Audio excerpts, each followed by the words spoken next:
Everybody. Okay, go. I'll just say that that's my wife, Kathy. Hey, Kathy. Nice to meet you. Ron, John, Jack, and Mel. You did good. All right. We like short names. Yeah, that's right. No more than one syllable. This is Emily and Susan. I always heard if you weren't sure if you were going to have an audience, bring one with you. So. I'll tell you what, you did better than the audience that was here. Definitely improved you two. Our topic at this time in the Layered Learning Series, TrainAmerica, is personal time management. And you may be interested in personal time management because there are only 24 hours in a day, or we could say there are 24 hours in a day. And you want to use each one of those hours to the highest and best use, as they say in real estate. Is this the highest and best use of my time? Our speaker tonight is Mike Maples. He owns remodeling company, his own remodeling company. For the past 15 years is a CTM, Toastmaster, with Toastmasters, having won many awards and contests on the local level, and has held several officer positions with Toastmaster. He is a native of Madison County. There are a few of those. And he's one of them. 14 years sales experience, former officer, a member of the Huntsville Community Chorus, and has performed in several musicals such as Fiddler on the Roof, Music Man, so forth. Has been master of ceremony for several local schools events, active in his church and community activities. Please help me welcome Michael Maples. Hey,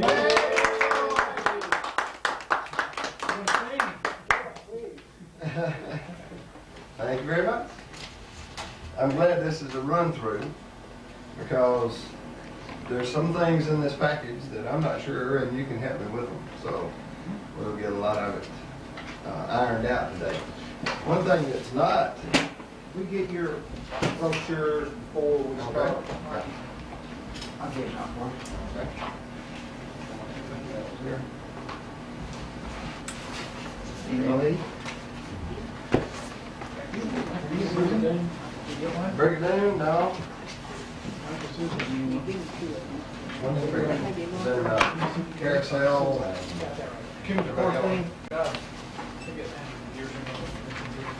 yeah. Well, it was. Yeah, I was in for 75 through 79, I believe, something in that area. So, carousel, fiddler, Music Man. So anyway, one thing that's not in your package is telephone time management. Now I want to touch on that first before we get into our program here. Telephone time stress. Everybody is stressed out with the telephone a lot of times, and we have a little test, or not a test, but we're going to assess your stress levels here just a little bit about the telephone. Face up to telephone time stress is the irrelevant question. The telephone interrupts me constantly. How can I ever get this person off the line without being rude? So some of these assess stress level sheets that I'm going to give you, you're going to get to keep, take them with you, and you can also evaluate yourself as to your stress level. Our commitment to you from TrainAmerica is that we're living in strange times now. We're coming up on the turn of the century, which is exciting. Emily's she's a 2000 year graduate. She's going to be a high school graduate in 2000. And Susan will be 2003. Thank you, Mom. And then I already have one son that's be graduating college this year, and another one be graduating high school this year. So we've got them, tried to scatter them out so college wouldn't be right behind each other. So Best way to do worked out pretty good. Okay, at TrainAmerica, there are several things in your sheet. You have our commitment to you. In my package it is it how far back is it over here? Okay. I didn't get to go through your package yet. I kind of stacked mine together. And this is Tom. We're going to be dealing with massive change. Competitive and economic issues that demand that each person be more effective and more productive. Increased responsibilities for each person, both in their career and personal lives. And in general, our challenge is to learn to do more in less time. And that's the main thing we're going to be talking about today is time. How can we get more time out of a 24-hour day? Let's move right on to the advantageous problems. And this is a working seminar, so if you have a pen, pencil, if you don't, let me know and we'll get you one, but I want you to fill these out as we go. It's going to be a participating seminar, and we're going to share thoughts with each other. First thing, describe a specific time management problem that you have. Any volunteers to start with? Just think about problems that you have with time. Okay? I tend to underestimate the amount of time it will take me to do a task.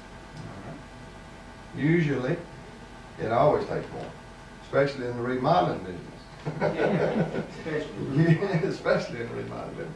We tell someone, well, we'll change that door out and it'll take us about an hour and a half, 2 hours. And 4 hours later, we're still there working on that door. On the whole wall fell. That's right, yes. Well, and we had a lady that wants us to tear this wall out and make a big great room. Well, what's behind that sheetrock? You know, we think it's wooden studs, and it could be metal studs. Could be a brick wall. Could be a brick wall. We redid the Hospital Depot. We did all that remodeling and made it into a museum. Those walls are 4 bricks thick. Now, you talk about time to get through a brick wall. So you never know what's behind it, but it's always usually takes more time than we think. Anybody else? I often find that I spend too much time preparing, which is another way of avoiding going out and spending time with the customer. You probably ought to spend time in advance preparing for that visit instead of avoiding or wasting your time or spending too much time getting ready. All right. Balance of time is a challenge for me because I like to think of myself as the matriarch of my children and grandchildren and all of my other children here in this world. And balancing my joy in life is holding my little 8-month-old Heather and to work the time to do all of it and to turn my mind off when I'm at another function or aspect of my life, the spiritual, physical, financial, and Instead of keep letting it go staying on. disciplined on the exercise and the Bible reading and all. Paperwork interferes with my day. Oh, let's put that. Oh wow, yeah, that's a big one. Just paid that girl $36 to help us straighten it out and can't even tell it. Yeah. Okay. Well, you know, you think one offhand? Procrastination. Yeah, well, I think that goes right at the top. I think so. All right. Well, staying with the project is one problem that I have, Kathy has. We tend to get started on a project and something else over here. Oh, man, I'm going to do that. So we'll go over and do that little project. And then, and we go over here and do this little project. So we've got 17 projects going all at one time. And none of them get done like they should, or if they did get done, bam, bam, bam, we can move right on with our time management. Okay? All right, next question there. What do you gain by not managing this problem well? Okay? Such as procrastination. What are you going to gain by not managing this well? You're not going to gain a lot because it's put off. You keep putting it off. You're putting it off. So then when you do finally get to it, it's deadline most of the time. I got to do it right now. And a lot of people work better under deadlines and not quotas, but got to get it done right now. Deadline is the best word I can think of. with paperwork. We can have our inbox and our outbox. We can keep stacking it on up in the inbox. Eventually, it's got to be taken care of. So we're back to procrastination again, right? I think most of these are going to go back up to procrastination. Too much, more time than the thought. We've already pretty much covered that. Too much time preparing could be a sign of perfectionism too, you think? Wanting to make sure that you get it just right. Right. And a lot of times, if you just went ahead and did it, Yeah. then get into the situation a lot of times maybe. Yeah. And, Satisfy yourself with 90% instead of trying to reach the unattainable 100%. right, right. It's okay to fail. I have in the past, several times. But when you get into the project, it'll work out most of the time. If you maybe have missed something that you didn't prepare for, if you're sewing computers, you go in, you've got your presentation all set and ready to go. And then this guy says, well, will it wash my clothes? Well, let's see. I didn't prepare for that. I think it will, but let me get back to you. See? So you didn't prepare for it. It won't wash clothes, but it might have later on. See? Because I used to work for Motorola, and this was 77, 78 in those years. At that time, we had radios, two-way communication radios that we could set up in the house. And we could call the radio from the car and turn our oven on, turn the TV on, turn the lights on. We could do all that way back then. It's just now coming in, Yeah. but the technology was there already. So, computer may wash clothes one day. You never know. At least turn the washing machine on for you. Don't do that. Right. All right. Well, let's move right along here. We'll spend a lot of time. Okay. What do you gain by not managing this problem well?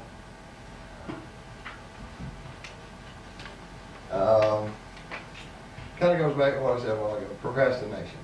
If we don't manage it well, it's going to take a lot of our time. And as long as we line everything up, get it straight, and get started on it, then we'll get it done and get it over with. Let's move on to the next one. Number 3, what would happen if the problem no longer existed? We would get more accomplished. We would get to see the results of our efforts sooner. Feel better inside Feel too. better about Get a ourselves. little Have more feeling time of with the family. What satisfaction. you want to do. I think it takes the stress off you too. When you're under a deadline, when you're always pushing, you feel the stress. And when you've eliminated that problem or that situation, then you can release that tension and move on with your life. Some people get addicted to that cycle. Right. And they need that stress. That's Yeah. the only way they function. Yeah, well, it goes back to deadlines. You get in a habit, that was on your first sheet, but it's my last sheet in my pack. You get in the habit of doing things a certain way. Procrastination, again. That word's going to come up a lot in this particular seminar because that's where most people lose a lot of time is procrastinating. But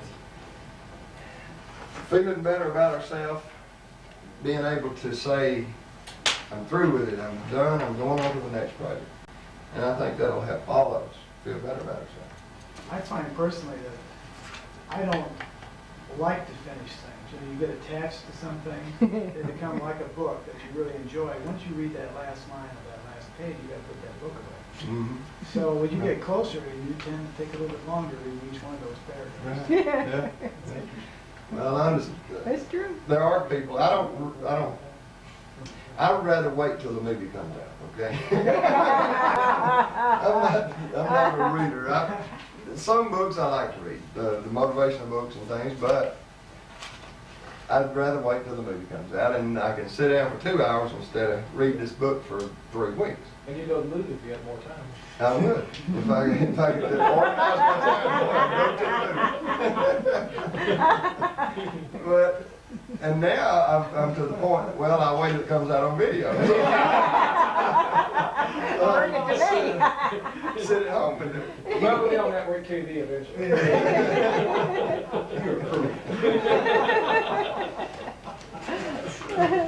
Well, I tend to read the first chapter of a book, and if it gets my attention, then I'll tend to go on through it. But I have tendencies to go to the last chapter and read it before I cover all the middle, just because I don't feel like I have time to take to read this novel. Now, if it was something I was learning, it'd be good. Okay, let's go to how priorities make or break us.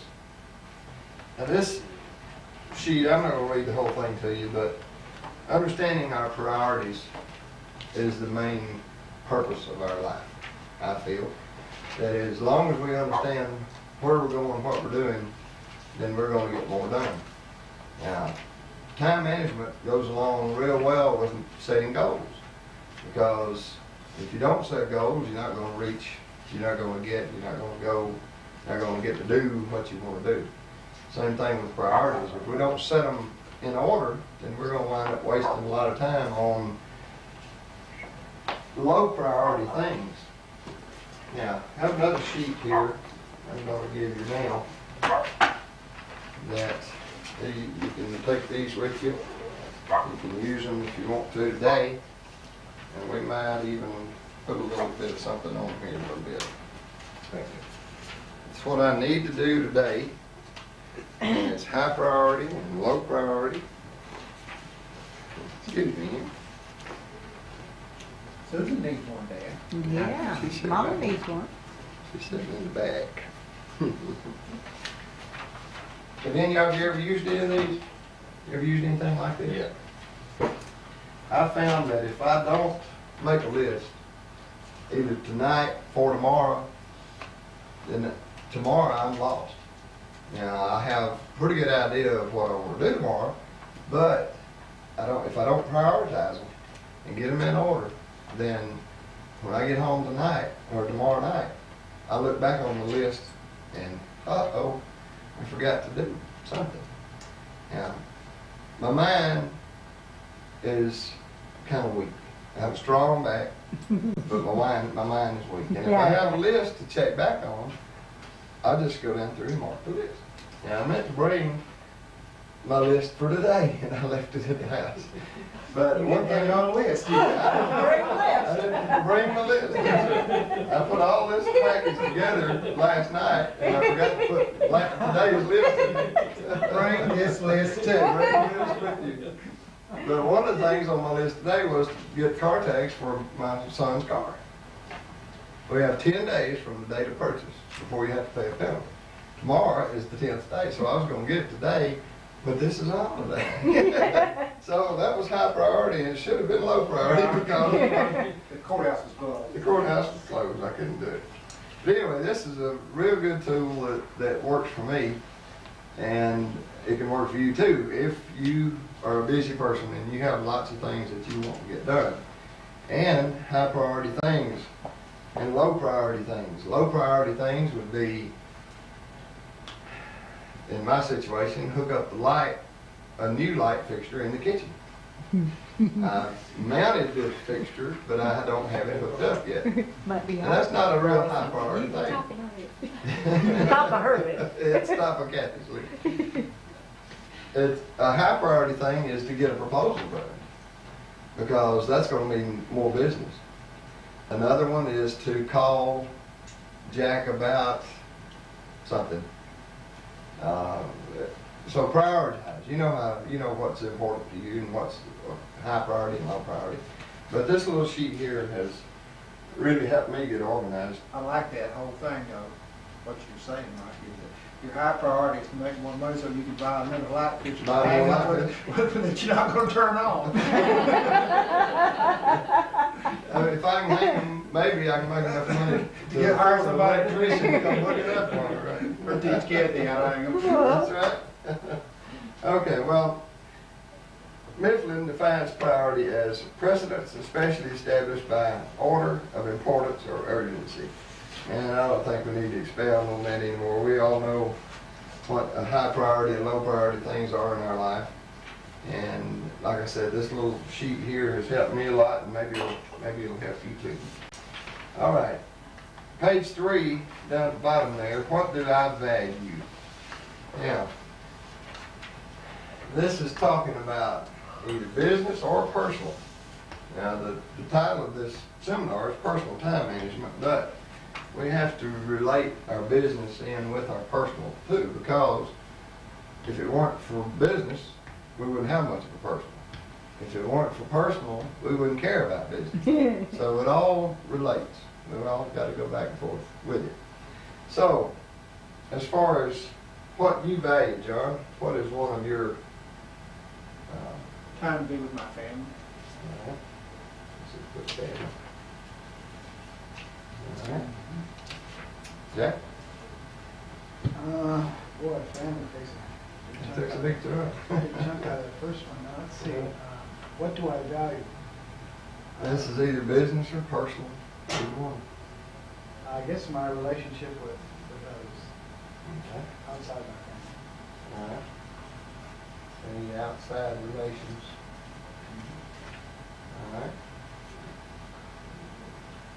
Right? You think anything? Well, I have a high value on my personal time, what I call my healing time. All right. It's just time for me. Okay. Yeah, take care of yourself. That's important. Mhm. Something that's only reaching for you see later. I need Yeah. to do Always that. wants to- Spiritual time. Right? Right at this moment, it's to get TrainAmerica off the ground here in Alabama. So, in addition to all of the above, number Right. one for me is spiritual and then family. All right. Well, let's say business. Yes. All right. And Doc? I like to at least spend some time, I guess you might call it personal, but just exercise. I miss it when I don't do it.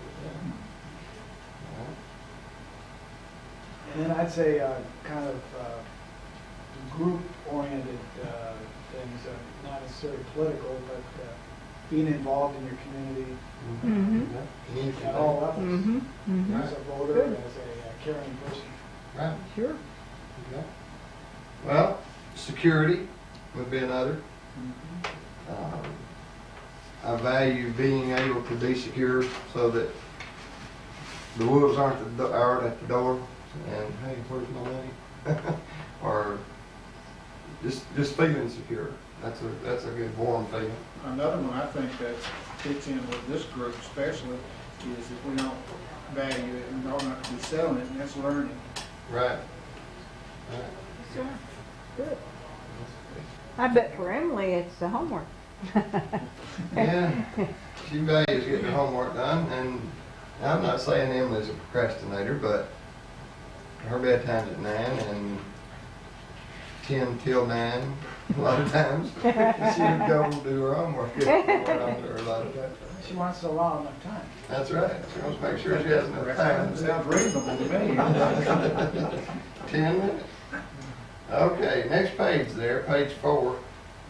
If I had an opportunity to write my own eulogy. Whoa. Now, this was tough for me to try to come up with something, but what kinds of things would you want to be remembered for professionally? I'd say honesty. All right, that was on mine. Let's see if this will work like this. As it will.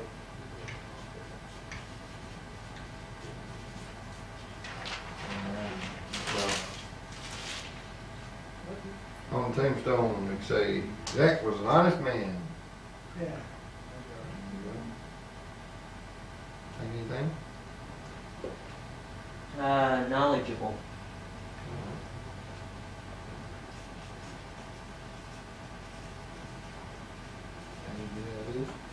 I would throw one out next to honesty, caring. Caring. I don't know if I put honesty before. I think I probably put caring first. Caring honestly.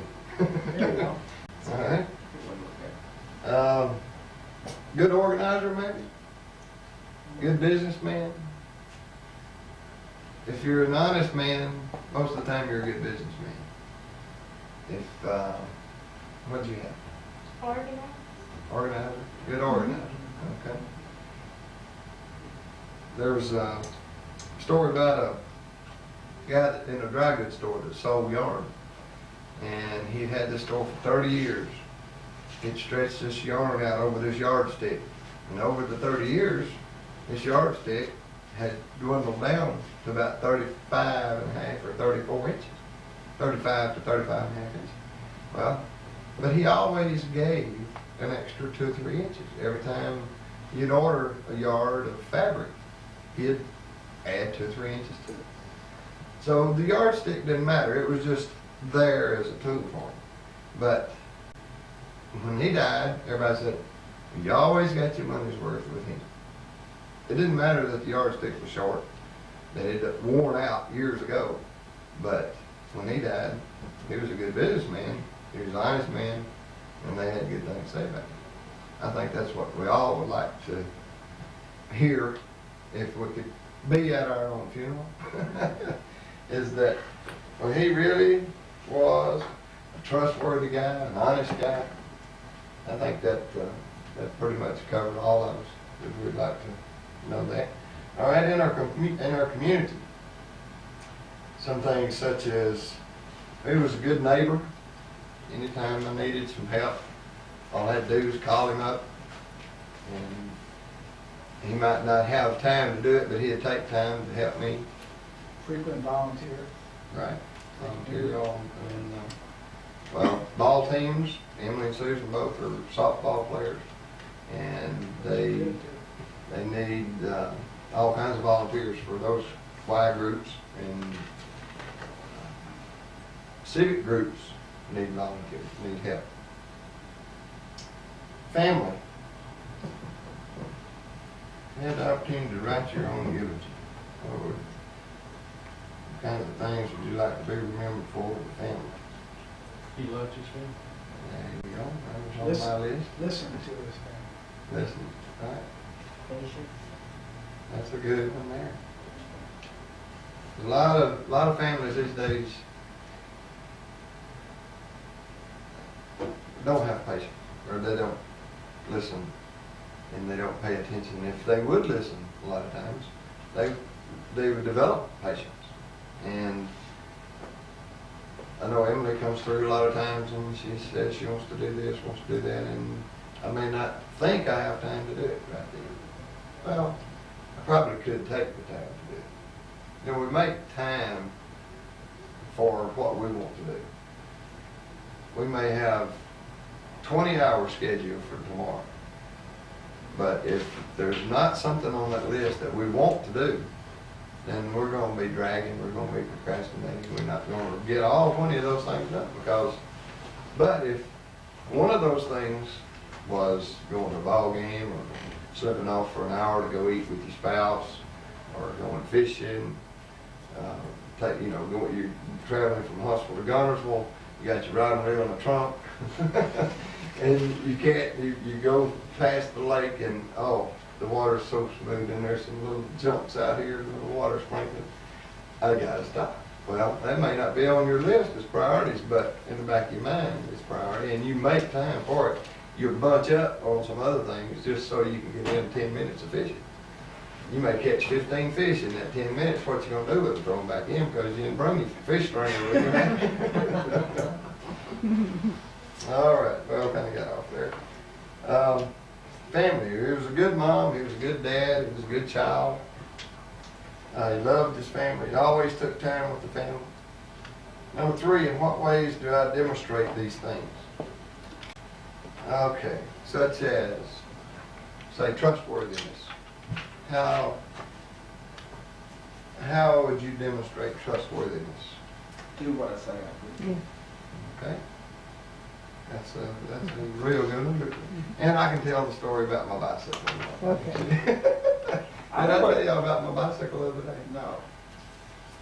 My daddy always did what he said he was going to do. I didn't always think he would, but he always did what he said. I had a bicycle.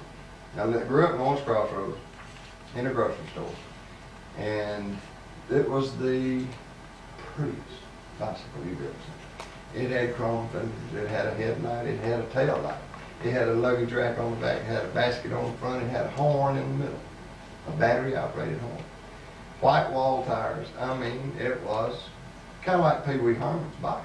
If you've ever seen Pee Wee Herman. Why would you ever want a car? That's right. I didn't. Of course, I was 9 at the time. Things change. But when I'd come in from school, my job was to put up stock, carry out boxes, sack groceries, take groceries to the car, run the cash register, whatever needed to be done. But homework came after the store closed.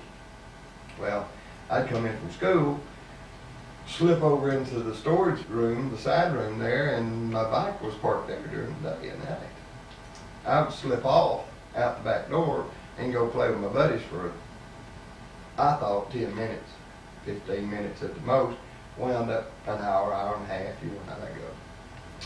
Well, after a while, Daddy said, well, this happened about a week or so, every day.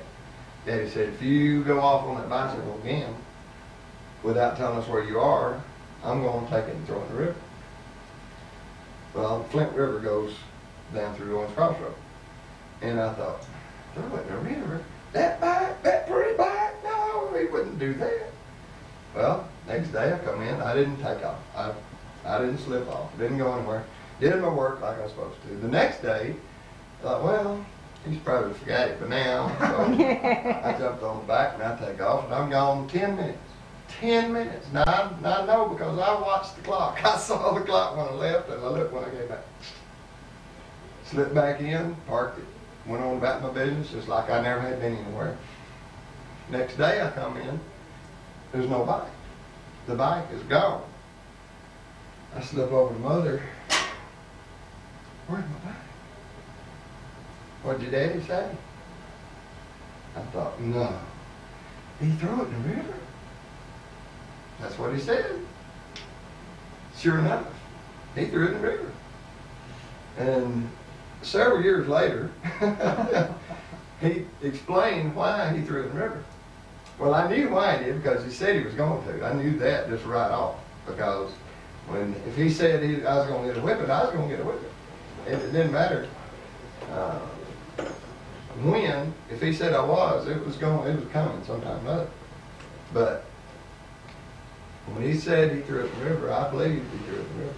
But several years later, I found out that instead of giving it to some of the other kids in Owens Crossroads, which anybody would have loved to have that bike, I would love to have one now. I saw one almost like it in a catalog the other day for $565. That's how much that booger was. It was about, I don't know, maybe $100 then, but you know, shoot. I was 9 years old. That was 75 years ago.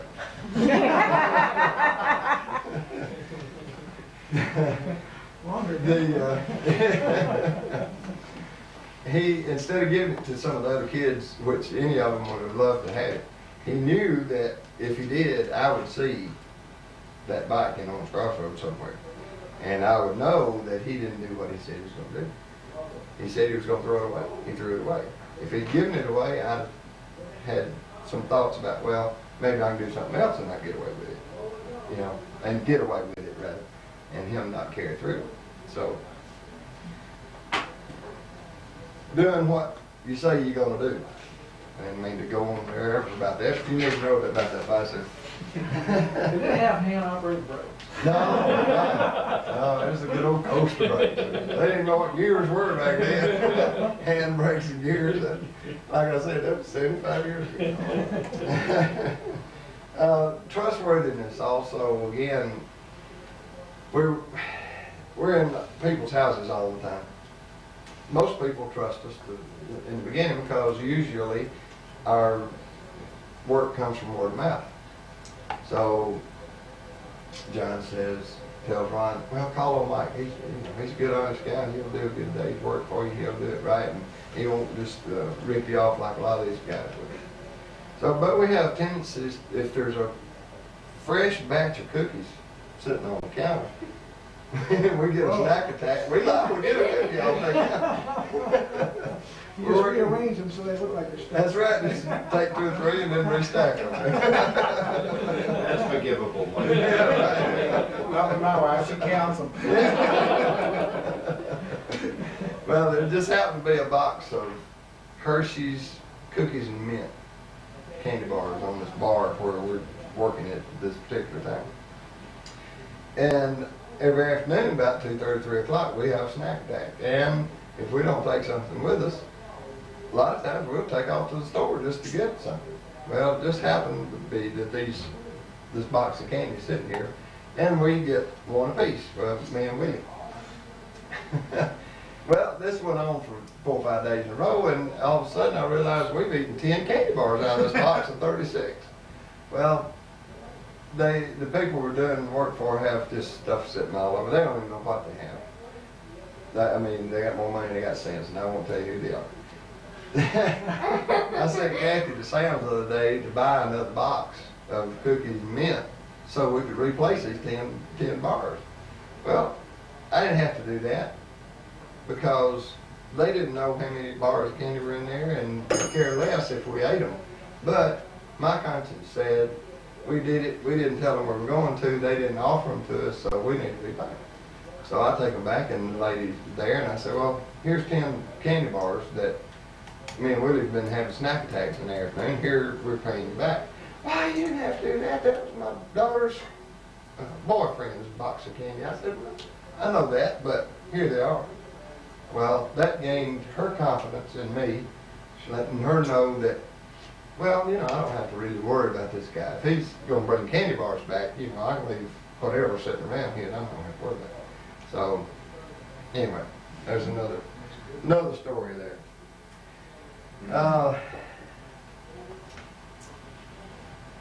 What ways do I demonstrate these things? Working concession stands with the kids at ball games. Spend some time with the family even though there's 1,000 other things to do on your list. Take some time out to do those things. Okay, let's move on to identifying priorities on page 5. Here's another work sheet for you. List 5 most important tasks in order of importance that you need to tackle when you return back to your office or your house. They can be personal things or professional things. And then next, think about and make yourself some notes on what needs to be done with each of these items, such as delegate to an appropriate person, write a proposal, make a report, critique, develop applications. Let's go ahead and take a minute and you'll fill out your 5 priority things that you can think of.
To the cow. He's got to go again.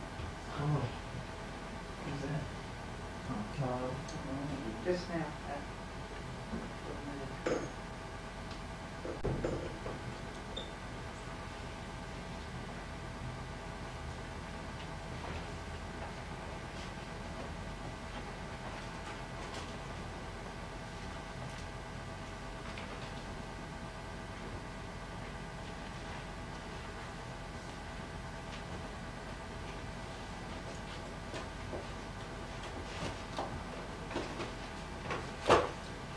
I got done first. I get an answer.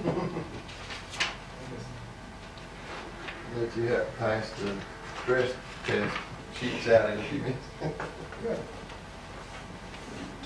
Sam Lilly was one of the speakers in Gatlinburg the weekend before last, I guess, and he had a tooth come off of his upper plate.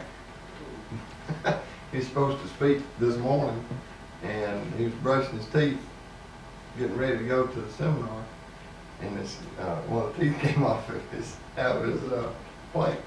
So he was on time still, but he got up early enough.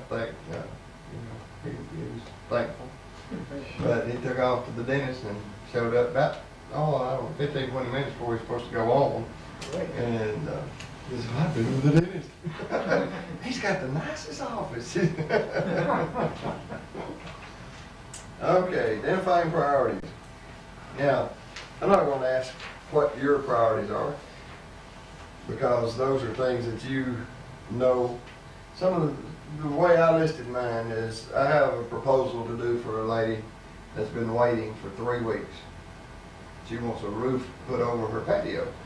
The snow dropped it last year, the weight of the snow. And so that's #1 priority for me. I've got to get that proposal to her, because mainly I told her I would. And I promised her that I'd do it. I have some phone calls to return. I've got to move a wood pile. I've got to work on my son's room that we're building him in the basement. And #5 is hook up the kitchen light. Want to see her? I'm coming by there tomorrow afternoon, see if you guys. The light's working. That probably stays #5, doesn't it? Yeah. Well, But you can get a lot of extra kisses by reversing that priority. So 5 is 1. well, it's not like she's in the dark, so it's just going to brighten up the kitchen more when she gets it in. So it's going to improve the situation. As long as I don't have to cook until it's done. So one Friday, just don't go in there. Wouldn't want to even start, would you? If I didn't put watching situation. That's it. Well, okay. Let's go to page 7, work planning questions. What is the reason for this activity? I have to gain more efficient time management skills. That's the reason for this. The reason we're here, to try to learn how to manage our time better. #2, what are the anticipated results?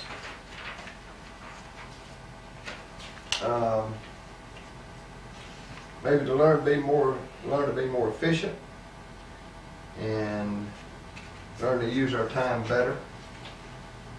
Like we said in the beginning, we all have 24 hours, but learning how to use that time and how to prioritize our time so that we get the most out of it, I think is anticipated results. Now, some of you may have a different idea. Do you have anything now that you might think of? Well, as we plan our work and work our plan, then it allows us to be able to do the things that are going to bring us the greatest happiness and the greatest enjoyment, and then give us the time to be able to accomplish other things as well. Right. You think, Ron? You think that? You still on confidence? What? No, I said profit. Profit, there you go. All right. Peace of mind. Peace of mind. Peace of mind when you get all that done. Yeah, In addition to the profit and all that stuff. Decrease stress, right, you can have a good time management. right. Well, I have a list somewhere. I don't have it with me. I didn't even think about it.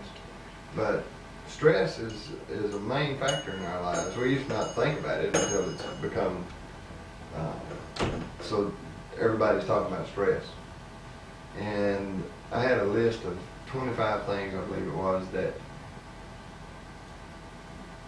started off with a high stress and went down to things low stress. Yeah, right. That's the list. Yeah. And we were always stressed out, but we didn't know why. Right? And we didn't know we were stressed out because nobody ever told us what stress was until about 15 years ago. We didn't know stress. We knew we were stressed, but we didn't know that was the word for it. Right? Okay. Just happens to be in my book. Well, look at here. How about that? It just happened to be in my book. Yeah. Well, it's a little test too. Mate's death is 100 points. Divorce, near divorce, relative death, jail, marriage, You can have 50 stress points if you're getting married. I think that'd be up toward the top of the list. Family injury or illness, that's always friend's death. Change vacation. I never planned a vacation in the first place, so I couldn't really change one. Just, if we get a weekend to go, we take off. Living conditions or habits change. Residence, schools change. Sleeping, eating habits change. Holidays. Holidays has 10.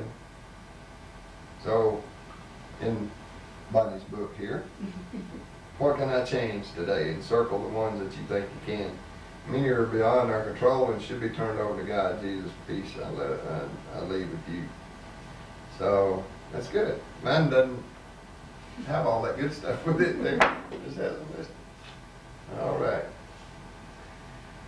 Okay, number 3. What does the requester intend to do with them, or what do I intend to do with them? And we're talking about the results. And the requester, I assumed it would be the boss that sent you here. Or the wife. Or the spouse, right? Getting that light put up. We're getting a lot of time out of that light. I have to bring Kathy with me every time I do this. I got a feeling you're gonna hear about it again. Yeah. Yeah. We still don't much All right. What? Well, you mentioned profit a while ago. Is that another? Is that on the list there also for this particular one? What did you have for number 3? I'm not so sure. Profit would be a good answer for 2 if somehow the way that I read number 3. Yeah. Right. Who's looking for something else? Yeah. Well, maybe more productive time from the employee, the boss, the spouse, or the parent.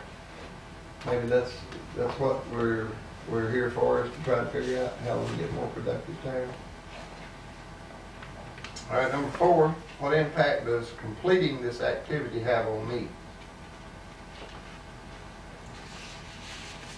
Awareness. Looking at our weaknesses would be a couple. Think anything else? It'll help you identify why you procrastinate.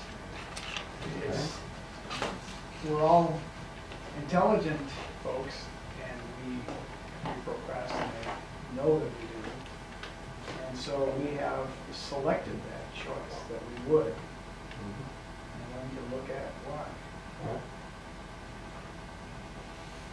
Well, I think any seminar, sales seminar, any type learning environment is a lot of things we already know.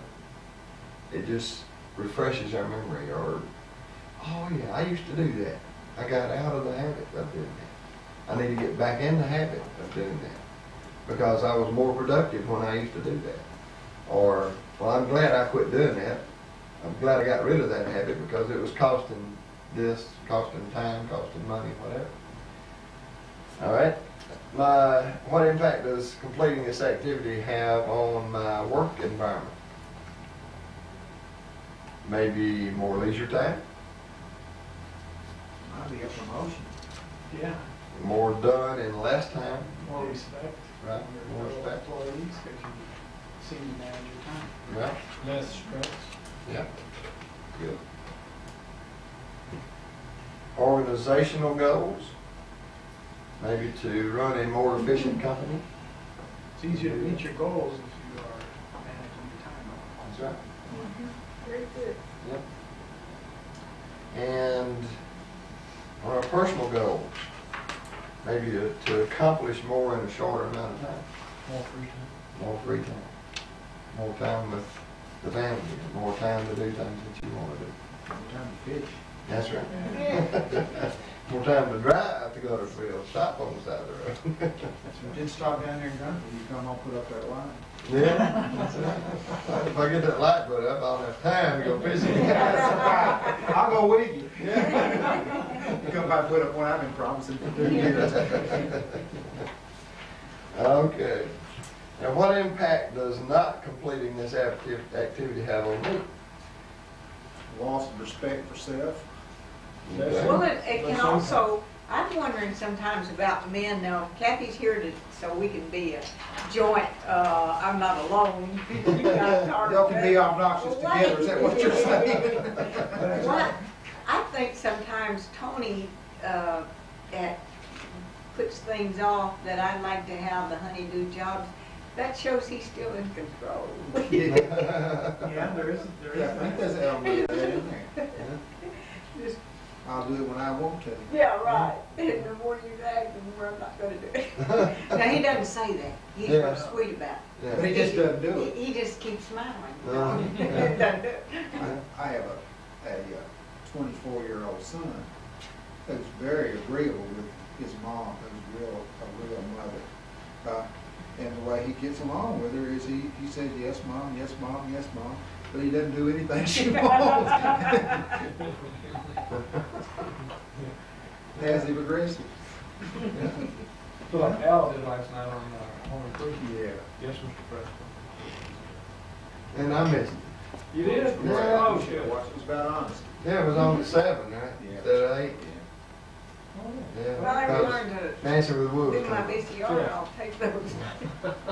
Well, last year I taped all of them. This year we've only got 1 or 2 on because they've been staggering times, and I don't have time to read the paper to see when it's coming out. So you need this course, too. I don't know.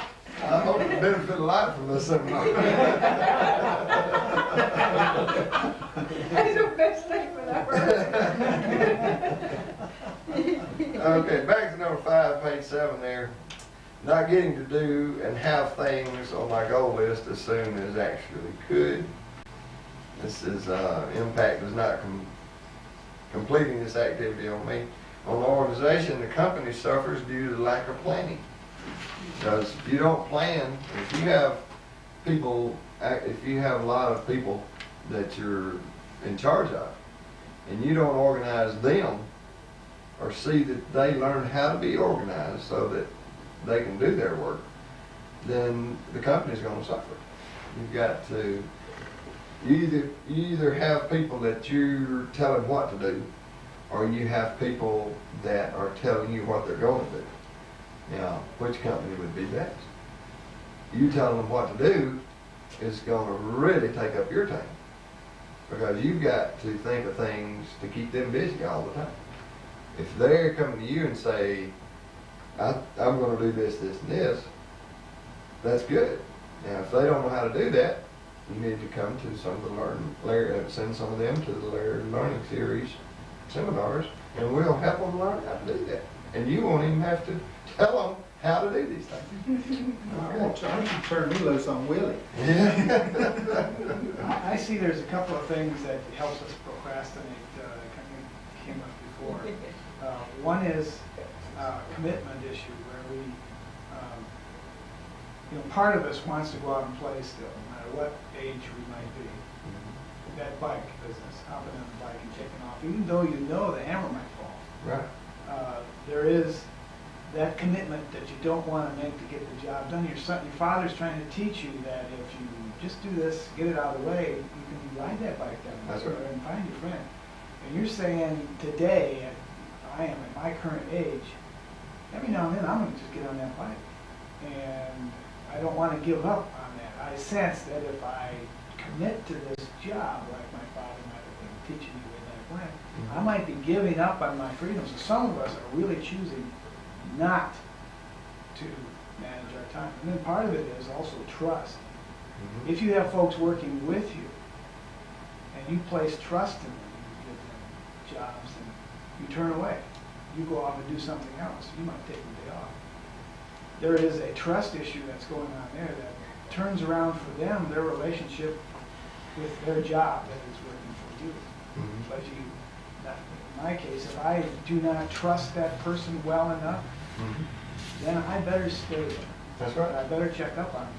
And I better go back and check up on them. Right. And I don't have time to do any of that. But if I'm managing my time well, I am also committing myself to doing that. And I am trusting people who are are the solution. I don't have to provide all the solution. Yeah. I think another aspect of it is a lot of times when things get put down on the list and just keep getting passed over, they aren't necessary items to do. And there's a lot of times that we fill our things to do list with things that really aren't important or can be assigned or delegated to somebody else to be done. Right. And so I think that sometimes we have to sit down and analyze, is this really going to benefit us or not benefit us?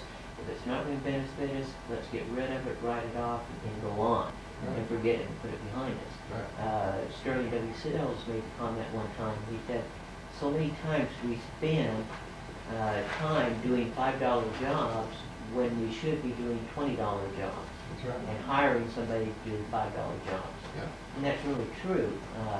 Sometimes it's easier to hire the neighborhood boy to come over and cut the lawn for Right. $4 or $5. Of course, it's much more than that. 20 or $25, right? But to spend our time doing other things that are much more important. That's right. So if we're sitting there procrastinating something, sometimes we have to sit down and analyze, why are we procrastinating it? Do we really need to do it, or do we need to get rid of it?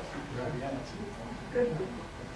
Well, I quit changing oil in my car, or in my trucks, or in my vehicles, because when the quick change came through, I can wheel through in 10 minutes, I'm gone.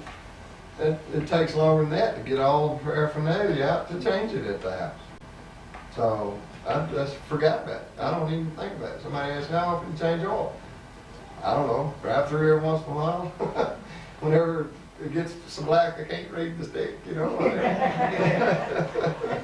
I don't keep up with how many miles it has or anything, but Quick Change will send you a little card that says, hey, Time to do it. time to do it. 3 months have passed or whatever.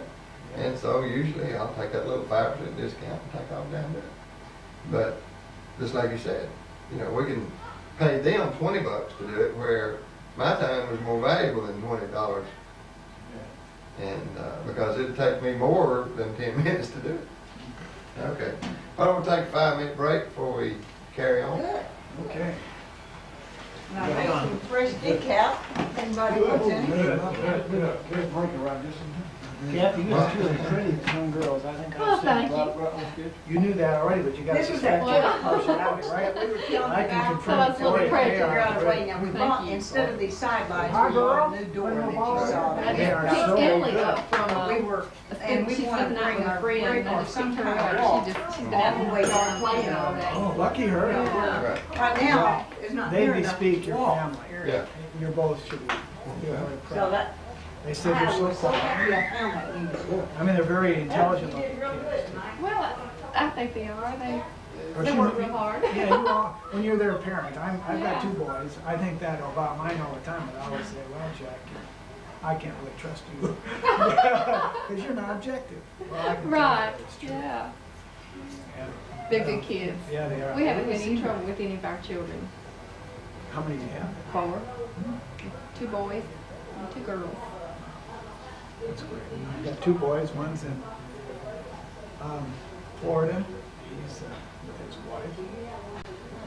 They've been married now for a year and a few months. And the other one's little than us. Both 23 and 24.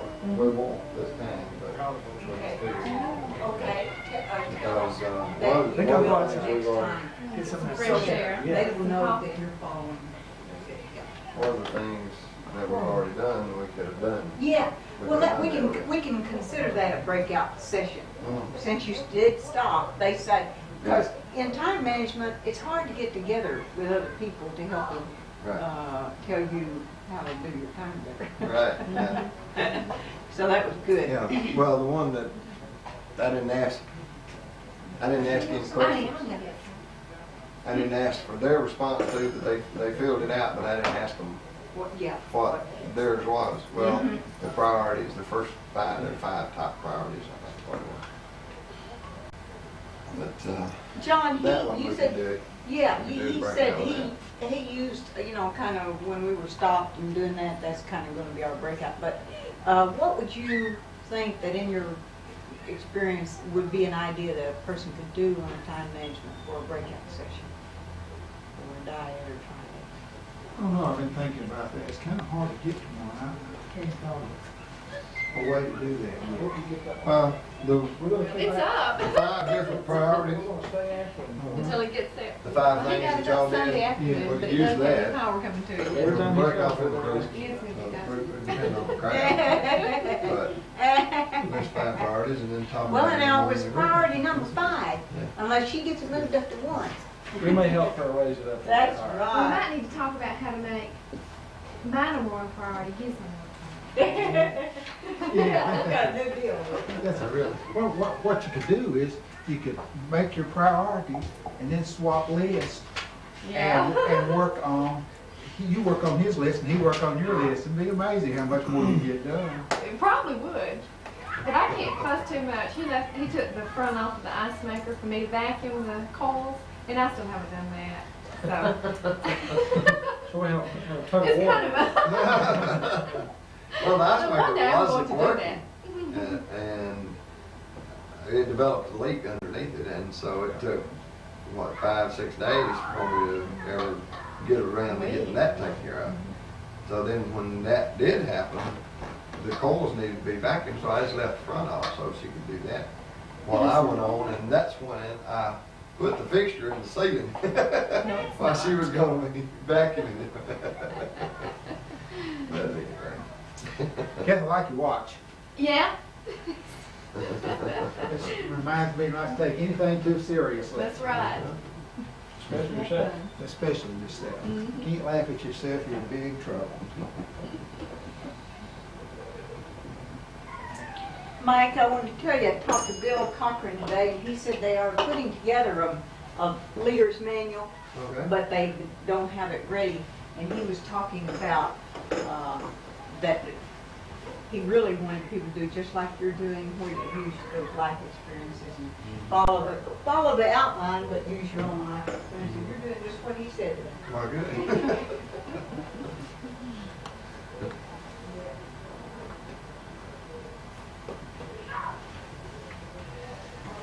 Well, the rest of it, I don't think,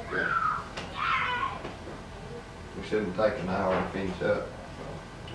Let me finish her. Or we could. Either that or we can just interrupt you more. Huh? So either that or we can just interrupt you more. That's right, yeah. We can solve that.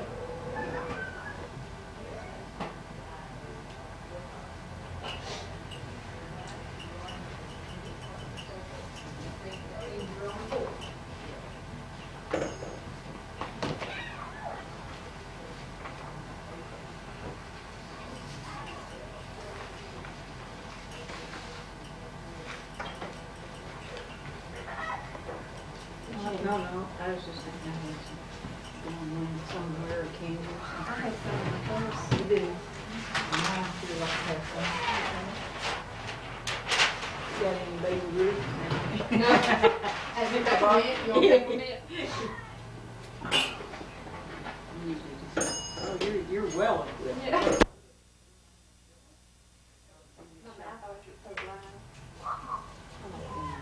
Oh, yeah. That's a good idea. I hear that your spiritual, heard you say your spiritual life meant a lot to you. Like Are you involved in Oh, religious yeah. church? Where? With the Church of Jesus Christ of Finding Latter-day it, it seemed like it's getting harder and harder. Which stake are you involved in? Well, there's only one stake here in town, but I'm down in the southeast end of town. Well, you had Weather and war. I know I have How a about waste can that? here somewhere. Oh, yeah, I wasn't gonna do that. I wasn't gonna do that for Uh-huh. now stuff.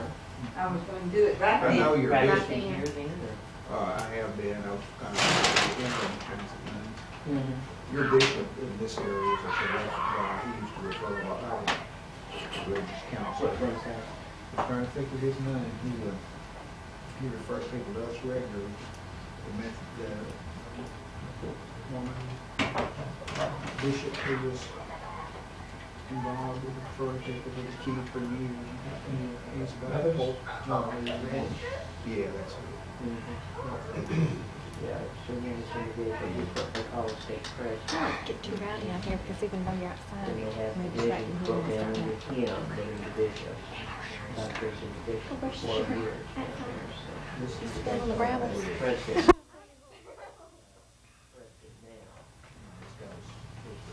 Oh, yeah. Yeah, that's president. I know, just these, Super president. these, Roberts, who was heavily involved with him. So you're going back to Arizona? Coach, you ready? Okay. It's a nice place. Scottsdale over the road. Yeah, they've got some beautiful areas. Very different from here. Yes, it is. And of course, every place you go is a little bit different. Each one has their own particular beauty, beautiful areas and characteristics and things on their own that make them special. I was out there just once, a couple of years ago. I love Scottsdale. Yeah. There in November. Pepsi. Yeah, all that area is just expanding very rapidly. Just really tremendous growth out there. Are you out from out there originally? Is that I'm right? originally from Boise, Idaho. Idaho. We have a lot of relatives from Arizona and through that area, so we live there quite often. So we'll be coming home. Yeah, we'll be close to her family and I'm able to go back to the area. That sounds really good. Yeah, my son wants to play for Arizona State for baseball and through Arizona State and Arizona University, so. Which one of those states at Tempe is it? Mm-hmm.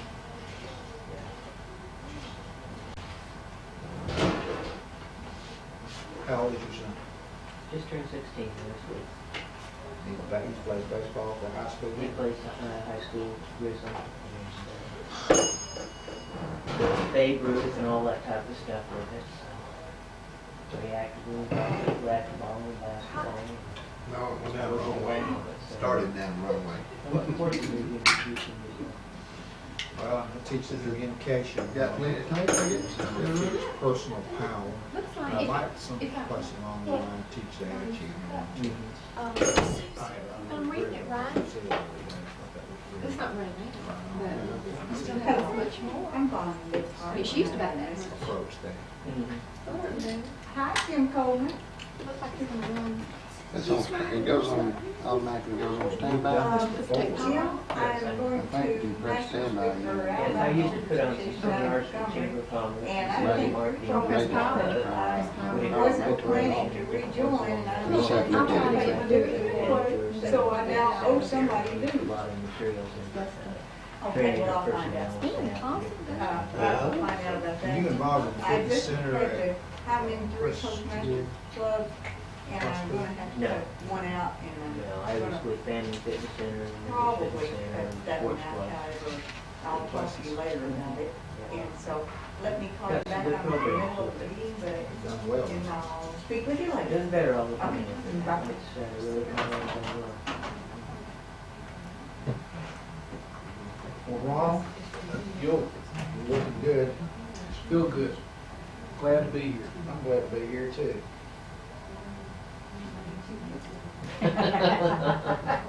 Glad to be here too.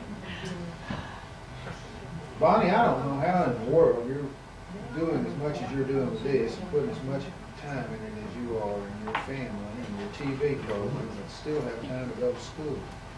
It has really been interesting. But, see, that's why we have managing partners, so they can take over that responsibility, and we just have a board then. How many managing partners do you have?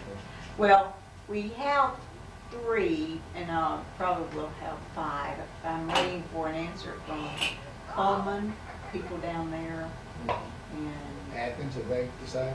well, we're getting together tomorrow, Good. Saturday. So it's me and, Well, right now, it's Gary, we kind of split up the city, Gary and Jack. well, that's good. Yeah. And so we'll, still be paying $500 finder's fee for finding somebody over in Gadsden, or Anniston, Gadsden, that We'll run on over there Monday, see if we can't run area. somebody. Okay. Really? We'll give you that 500 right now. I thought somebody be perfect, Aniston area. Aniston? See, she gets the 500, not you. Yeah. Quick, give me that name. Where's Jack? Put it on a high priority list. Jack didn't leave, did he? Debbie Williams. She's Debbie. Reagan's. She's already a public speaker. Speaks at ladies' retreats and different functions. Gadsden. No, Aniston. Well, actually, she lives in Oxford, but that would be the same. Yeah, it's the same, county. I have her number at home, and her husband is Brent Williams. I believe it's listed like Brent Williams. Oh, Toto. Just tell her that I gave you that. She was one of my college roommates. Very dynamic. All right, let's slide back over to where you were now, bud. All right, you ready? He's here. Well, you don't have to be right where you were, but. Oh, it's comfortable. You don't swap check? You want this one back? And really, since you asked that question, I just want everyone to meet our newest managing partner associate is Jack Wall. Somebody here comes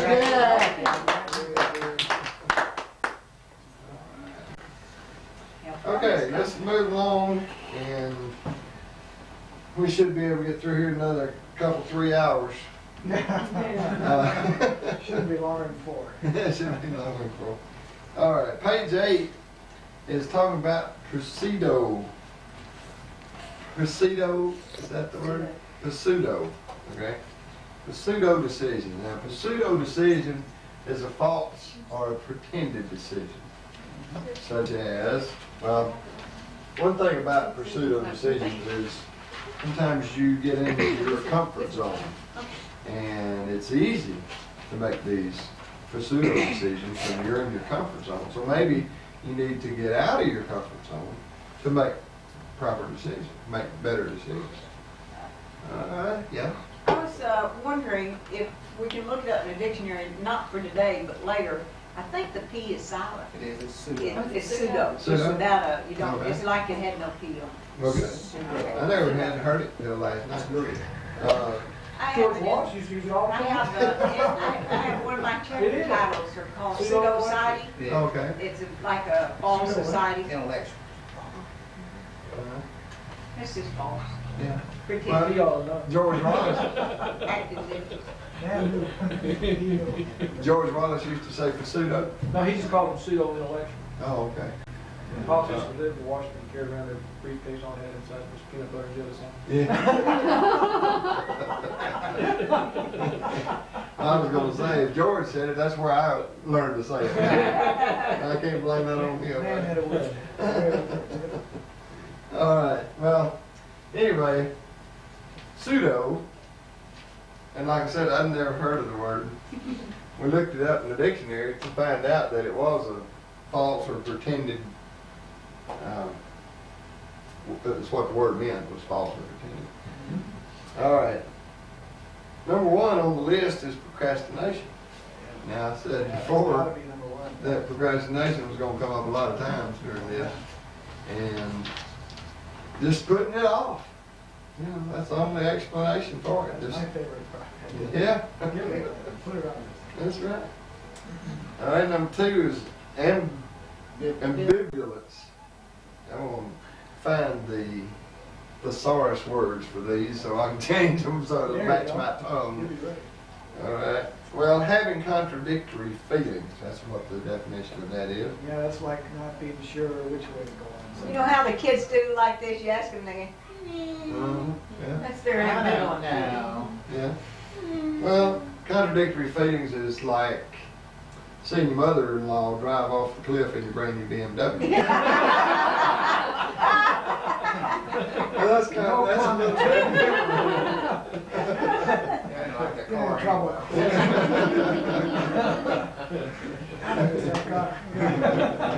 Loved her, but I like the car. Number 3, impulse moves. Instead of thinking it through, not checking it out. Yeah. Just, just jump in there and do it. And, Yeah, being at the store and seeing it, you gotta have it. oh, I am notorious. We have a pantry full of. Well, when you don't have much time to shop, you know, you can say, Yeah. well, you know, I just didn't have time to think that over. Right. It's chocolate you love. Oh, or Eagle Brand. I got blamed for eating a can of Eagle Brand milk just because Kathy couldn't find it in the pantry. We know you're innocent. Is it around I'm 30 glad you're like me. Even when it's great chocolate syrup. Yeah, you mix that with the chocolate, it tastes great. Hey, let's go to I'm second. gonna go try. You can tell it's getting near dinner time. My cup must come from all your years in the grocery store. That's right. You just stock your house just like you would a grocery store. That's right. You want one of everything. Yeah. Well, yeah. Actually, That's a two. bunch of other stories that we can get into. We won't spend the time on that. But I never had a problem inviting kids at school to come home with me.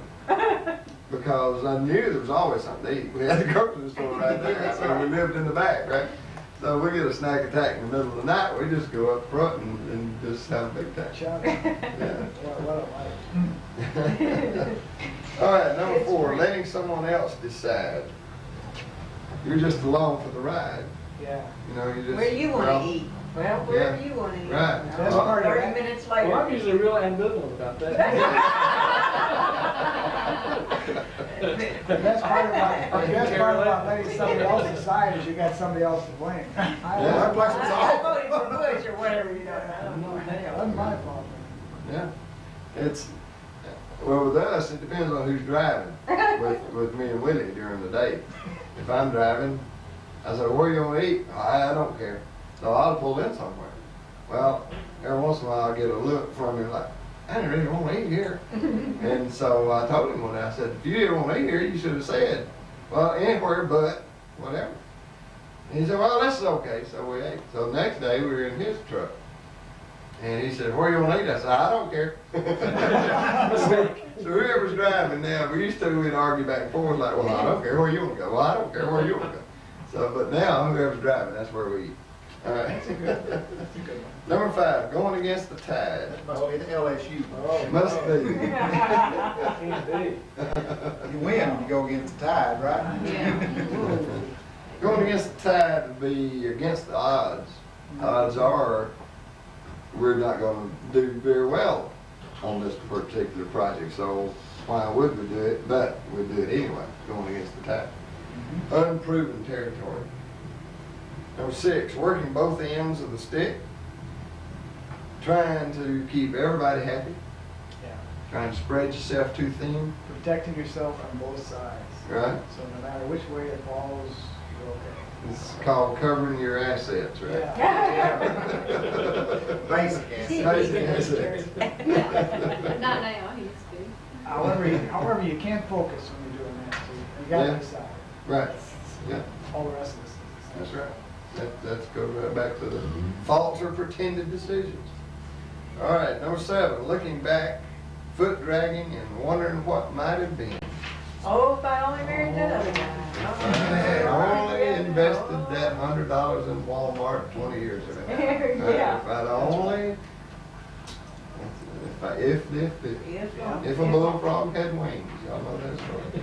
So, all right. Well, a couple of my things on that one was, I always have these ifs. If I just invest that money, like I just said, or I always wanted to bungee jump. If I'd just bungee jumped in Gatlinburg the other day, I wouldn't be thinking if I had just bungee jumped, because I would have done that already. So there's one of my pseudos. When you learn a word one way, it's hard to. I know it. All right, moving right along. Decision blockers. Number 9. Lack of confidence. One thing that helps us or hinders us from, keeps us from having a lack of confidence is that we don't prepare. We don't get all the facts about something. We sit down and we figure out all the things that we think is going to relate to this.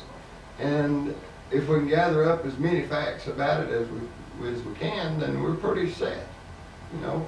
So we can go right ahead and say, well, I'm confident about that decision, and make that decision and get on with it and go on with something else.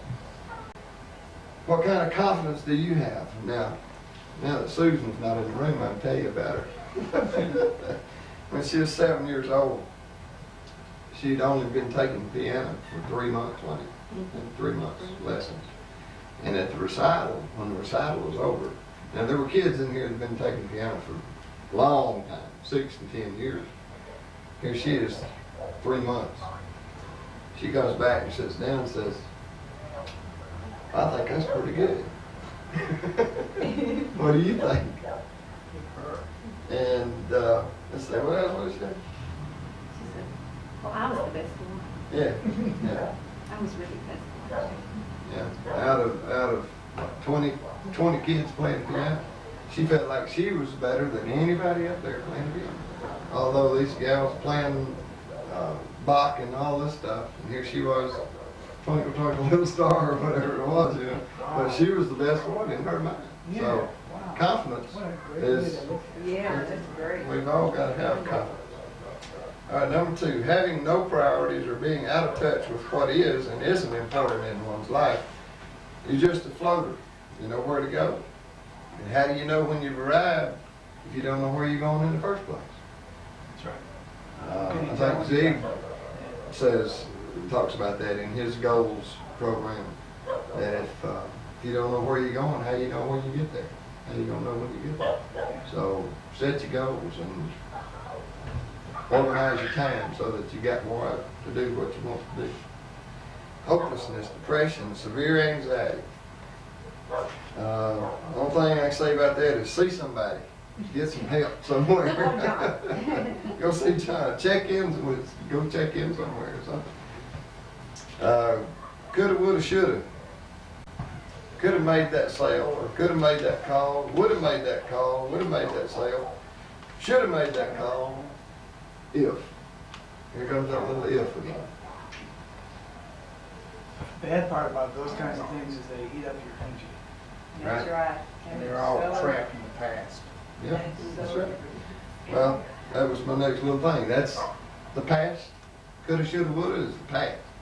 There's nothing we can do about an hour, 2 minutes ago. It's gone. We can't do That's all anything it with it. is. Move on.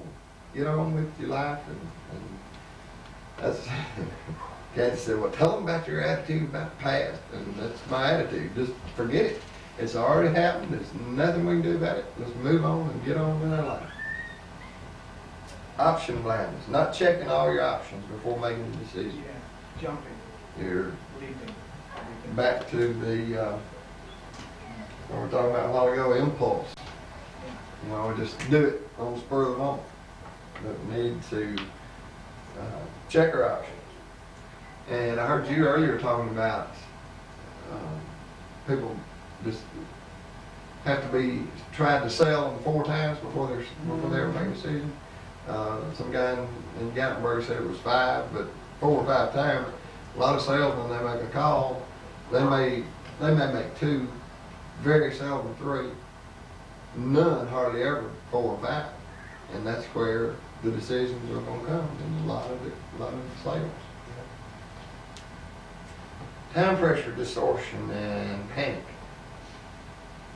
If you try to make a decision under pressure, or a panic decision, it's probably going to be a wrong decision. So don't let that don't let that block you. You know, I've normally, my experience has been that the less educational experience of people that I run into, the more panic they sense around either a stressful situation or a deadline. And I think that comes back to number 1, lack of confidence. Is that they just don't feel prepared to be able to solve the problem, so it turns into a crisis. Yeah. Well, now sometimes in the past I've had I made it into a panic decision. It wasn't really a panic decision. And if I'd been reading the salesman right, it wouldn't have been a panic decision. It wasn't for him, but it was for me. I saw this car one time that I just had to have. I wanted that car so bad. And he said, well, this is the only one we got. I got 2 other people I'm talking to. Well, I don't know if he had anybody. He probably didn't. But that was a good sales tactic on his part, because it made me panic like crazy. I had to have that car, and I drove that car off the lot before I left that lot. Now that was a panic decision that I shouldn't have made. I mean, I got to keep it about 6 months. They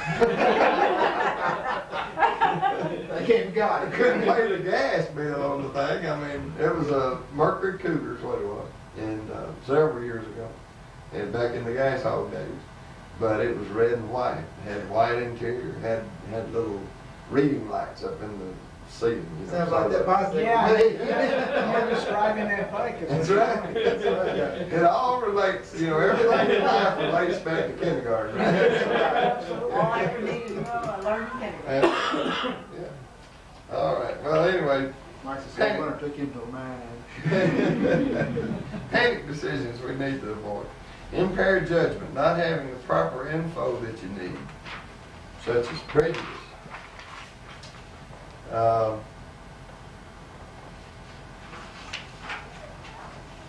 Impaired judgments, such as Chad's won't try out for tennis. Chad's our 18-year-old. When he was 3, he was in a car accident. He had a depressed skull fracture on the left side, which impaired his right side.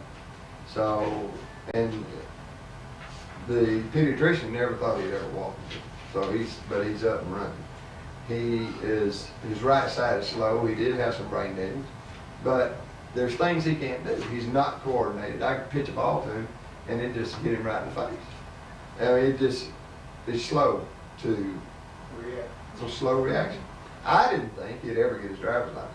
I couldn't teach him how to drive. I couldn't ride with him. It drives me crazy. We sent him to a driving school. Then the instructor said, well, we'll probably get his license after 4 or 5 lessons. And we thought, oh, surely not. No, it'll never happen. 5 or 6 lessons. They go down, he passes his driving test. That's all. Oh. But I can't ride with him, okay? Well, I could now, because he's gotten a lot better. But anyway, he has the attitude that, give it to me. I can do it. When he was 3 years old, after the wreck, he had to learn everything. He had to learn how to talk. He had to learn how to walk. He had to learn how to crawl before he could walk. He couldn't do anything. He was just like, he was just born. So he started all over. And that has helped him in his attitude as to, don't tell me I can't do it. I'll do it. I've got a son that went to college. Actually, we left North Dakota and we had to head south. He wanted to remain. He had a girlfriend and lots of other things that kept him up in North Dakota. He was 17.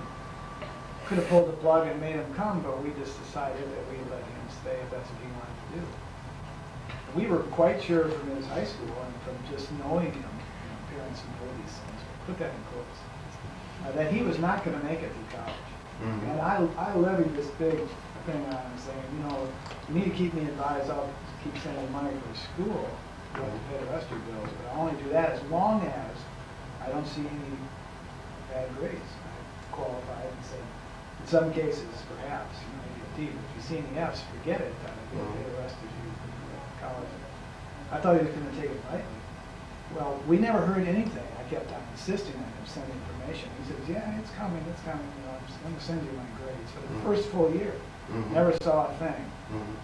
Well, the first quarter of his first quarter of that year, he got 1 F and a couple of B's.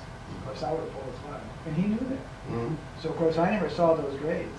Right. But he's down in Florida with a degree in sociology. Mm-hmm. I was convinced he wasn't going to make it before we left North Dakota. Mm-hmm. Well, our oldest son went to college in Arkansas. And his first semester, we were late getting the grades. And I had already told him that he could go to school here a lot cheaper than he can go all the way to Arkansas and go to school. And so the grades better be up. So it was late. We were late. We never got the grades, never got them. Finally, when we did, I told Kathy, I said, well, I'm going to Arkansas. I was ready to load the truck up and pack him up and bring him home. And Kathy said, well, let's give him one more chance. So, but now he's a senior. It will be graduating in May. It took him 5 to do 4. Sure. But he has learned a lot, and he is paying most of it himself. So therefore, he's appreciating it a whole lot more. But I know what you mean. Well, back to Chad. One other thing about him. When he was 14, 15 years old, he wanted to go out for the tennis team. And he's never hit a tennis ball in his life. Well, I want to go out for the tennis team. Kathy said, well, Chad, you don't know anything about tennis. He said, I read about it once. So, impaired judgment, that's what that was. Okay. Let's go to page 10, and then we're going to be wrapping up here pretty quick. Tips on decision making. Knowing your priorities. What we've been saying all afternoon. Set your goals. Read your goals and accomplish your goals. You're never going to accomplish any goals unless you set your goals. And if you do set them and you don't read them, you're still not going to accomplish them. So set goals and read them, and you will accomplish them. Number 2, establishing realistic goals and expectations. Don't put down there that I'm going to make $1 million this week. That's not a realistic goal. You have to allow, as the time allows it, you got to follow through and do it. And don't put down, well, I'm going to lose 40 pounds next week, because you're not going to do it. Don't put down unrealistic goals. Set 1 or 2 that are attainable.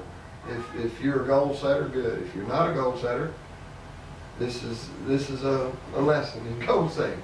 Set 1 or 2 that you know you can do, that are attainable goals, and get in the habit of doing goals, setting goals, and eventually you'll be a good goal setter.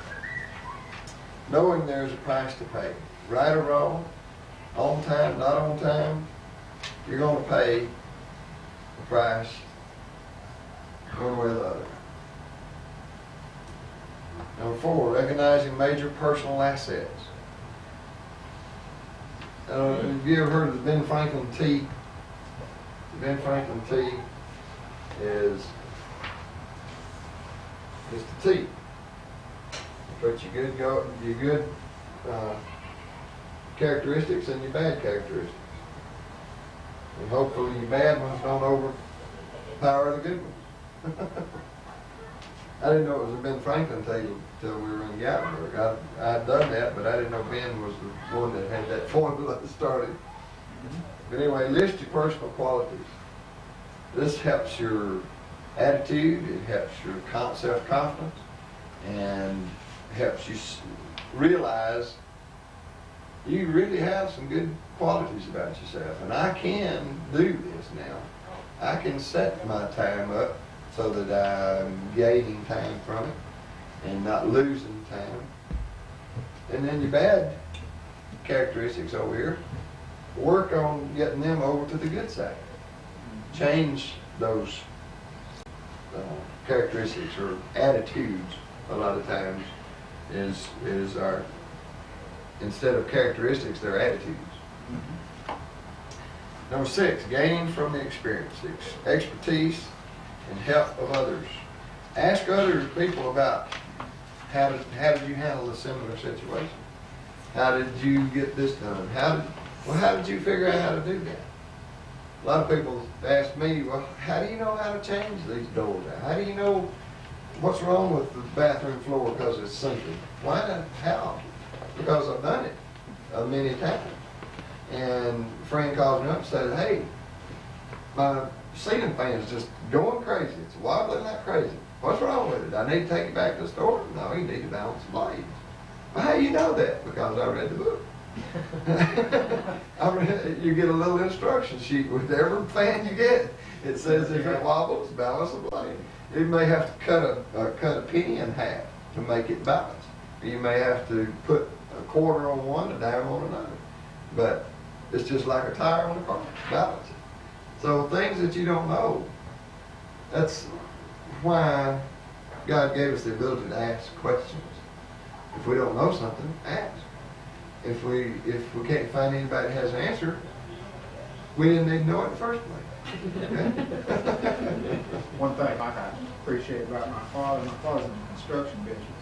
And he came back from World War II and worked with a big construction company. He said that one of the things he learned was when you got a job, if you had the financial resources to do it, never turn it down no matter what you knew about, because you could find somebody That new. that knew.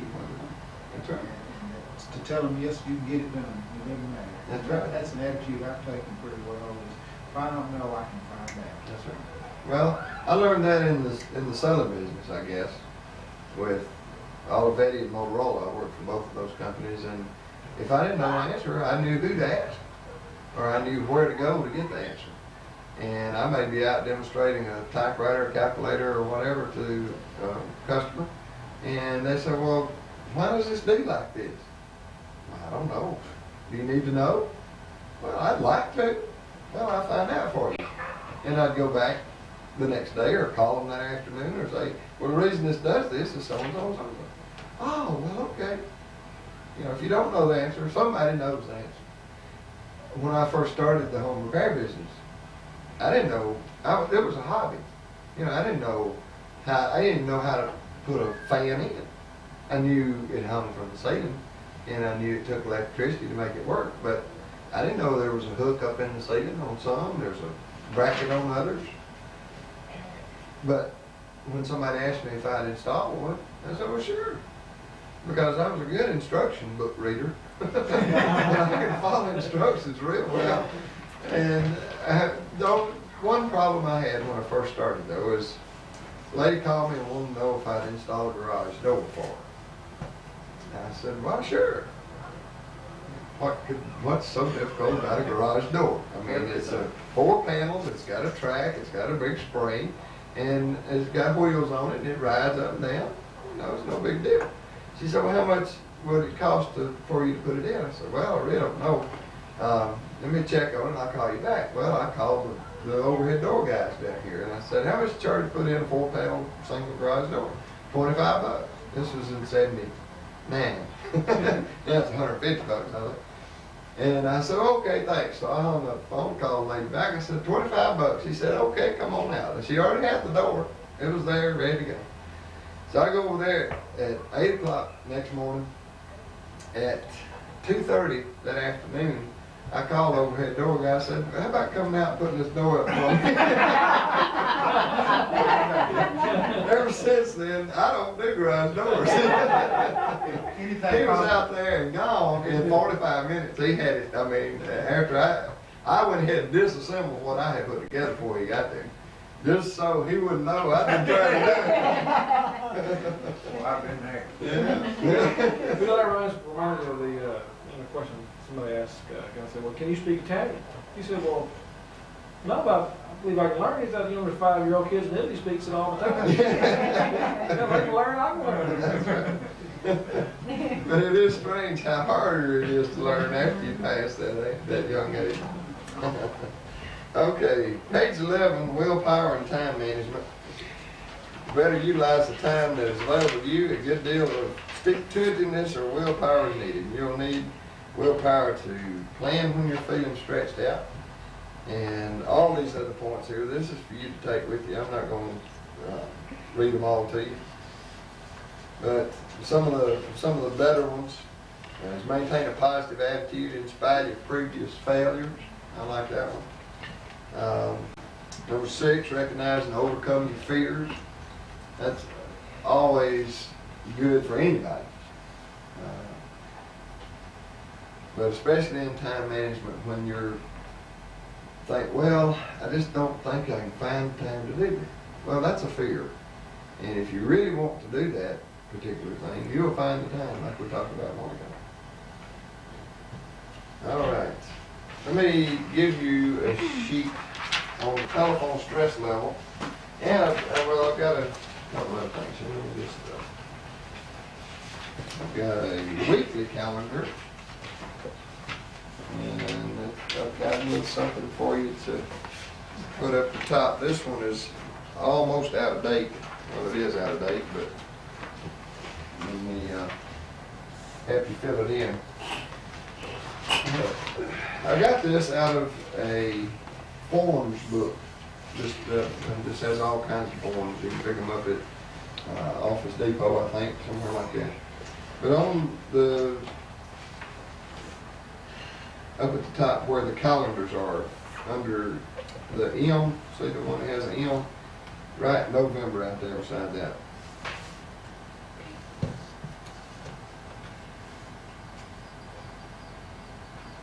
And then one over at W, right, December. And the one right under December, right, January. Now this shows that it only goes up through 1992, so that's why there's only 3 calendars for the next 2.5 months here that are going to work for that. But that's another little time saver for you that'll help you. And then here's a little fun thing. It's a 100-year calendar. It's not 100 years old. It'd be no parchment paper if it was. But it helps you to find out what day you were born. Nobody in here was born past 1900, I don't think. It also helps you to see the year 2000. You can pick a calendar and go ahead and plan some goals for the year 2000 if you want to. By picking the month in the year 2000, you can pin it down right down to the month that you want. And then it'll tell you what day out to the side. Everybody see that? See how to operate it? Let's do one right quick. Say 1939, all right. And let's do your birthday. What month? October, October. which is number 1. Number 1. 18th is on Wednesday. There you go. You were born on Wednesday. All right. So that's just a little fun thing I found in might have some fun with. All right, now here's our telephone stress level. Let's go through this right quick, and then we'll be wrapping it up.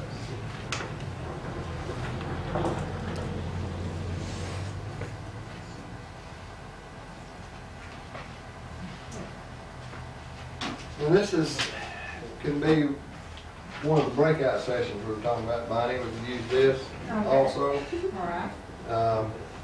But for the time being, let's just go ahead and I'll tell you about it, and you can take it home with you. You don't have to do it all right now, but it has some good questions in there about how's your stress levels when you're talking on the telephone. When the phone rings, do you groan inwardly or even loud, like, oh, I wonder who that is? Oh, no. Never do that. Okay? So you would circle in on yours. The ones, some of us that say, oh, it's 4:30 in the morning. Who's calling? Some guy, I don't remember who it was talking about telephone ringing. It was in Gatlinburg, I believe. And he said that his mother was so negative that the phone rings and at 4:30, 5 o'clock in the morning, says, oh Lord, I wonder who's hurt. First thing goes through her mind, nobody's up that hour in the morning. And then somebody that would call her that time of day means somebody's hurt or bad off or dead even sometimes. All right, anyway. I have a friend that's so free of stress from the telephone that if she wants to answer, she does. If she doesn't want to, she does. She just lets it ring. She can sit and continue to watch TV and let the answer machine pick up. Yeah. There's no Stress at all. function at all for her to answer the phone. That the phone belongs to her. Yeah. It was put there for her convenience. And she'll choose when she answers it and when she doesn't. That's great. I can't, well now, I can't say that I can't. I can't let the machine get it. So, but I can't stand it if it goes over 5 rings. Usually I gotta get it on the first one. If the business line rings, and it's already 5:30, 6 o'clock. If I've had a rough day already, I'm not likely to pick it up. I'm likely to let the machine get it. But the home line's different. Now in our house, we try to catch it on first ring or second at the latest. Kathy's former service rep for the phone company, so she's got that embedded, you know, don't let the phone ring more than once or twice. Well, wait till Emily starts talking on telephone around the clock. Right. Well, you have we- youth stress. That's the greatest stress I have. I have 3 kids. They are my phone problem. Yeah. Well, Well, we rarely have to answer the home line. I bet. no, we hardly ever. Sometimes we go, tick. Well, it's got- We don't even get a full ring out of it. I mean, it's picked up. All right. Now, let's cover the habit sheet there. It's talking about habits, and a habit is your constant companion. Now, your greatest helper or your heaviest burden. I'll push you onward and drag you down to failure. I'm at your command. Half of the tasks that you do, you might as well turn over to me, and I'll do them quickly and correctly. I'm easily managed. You must be firm with me. Show me exactly how you want something done, and after a few lessons, I'll do it automatically. I'm the servant of all great people and the last of all failures as well.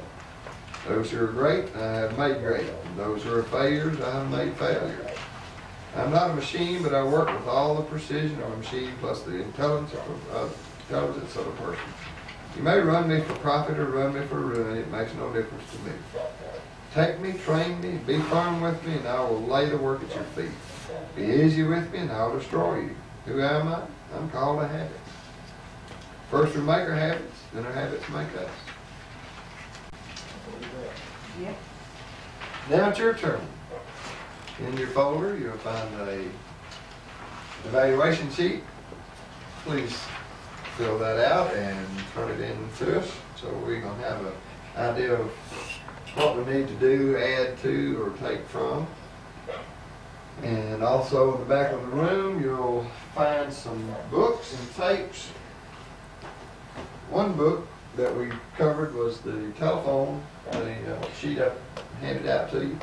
That came out of the telephone time management book, and there are a lot of good things in here about callback strategies and using keywords to solve problems and high-tech telephone etiquette. That's always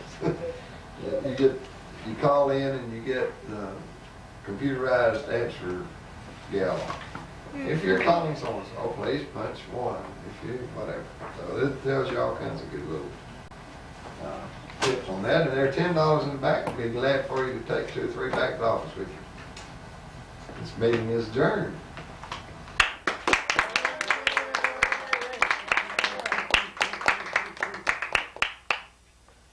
Good, good. Tape will be a bestseller, you watch.